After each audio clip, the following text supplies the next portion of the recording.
যারা ওই বাসে ছিল তারা দুজনে এটি হচ্ছে লোমহর্ষক বর্ণনা মধ্যে একজনের নাম সোহাগ হাসান, তিনি পেশা ব্যবসায়ী। তিনি বলেছেন গাড়িটি যাত্রী চালক তার এবং এদের মধ্যে একজন পরবর্তীতে বাসের চালকের আসনে বসে বাসটি শুরু করে বাকিরা যাত্রীদের কাছে এসে গলায় ঝাঁকি দেন। তিনি আরো বলেছেন বাস চালককে খেয়ে মারে ওরা এই ভয়ে কথা বলেন। আমার কাছে 1,20,000 টাকা ছিল, আমি সেখান থেকে 20,000 টাকা বের করে দিই। আসসালামু আলাইকুম রহমতুল্লাহ। আজকে ভিডিওটা এই জন্যই করতেছি আমি যে আমরা মুসলিম কতটা নিচে নামলে এরকম কাজ করতে পারি।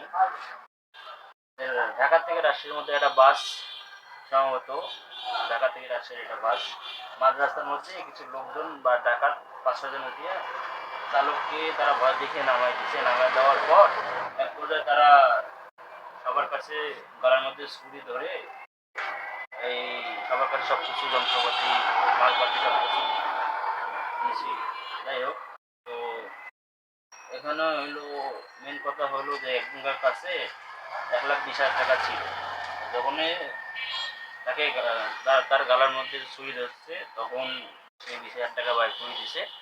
যখন 20,000 টাকা বাইর করে দিছে তখন ডাকাতরা ভাবছে যে এর কাছে আরও টাকা আছে। তো তখন এক পর্যায়ে ডাকাতি করার শেষ পর্যায়ে একজন স্বামী স্ত্রী সিটের মধ্যে বসা ছিল।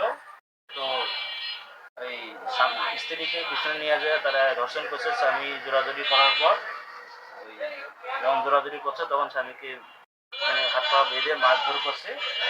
এক হিন্দু মহিলাকে ওরা ধর্ষণ করছে। তো আমাদের এই যদি সমাজের অবস্থা হয় তাহলে আমরা কেমনে বাসে সফর করবে আমাদের মা বোন।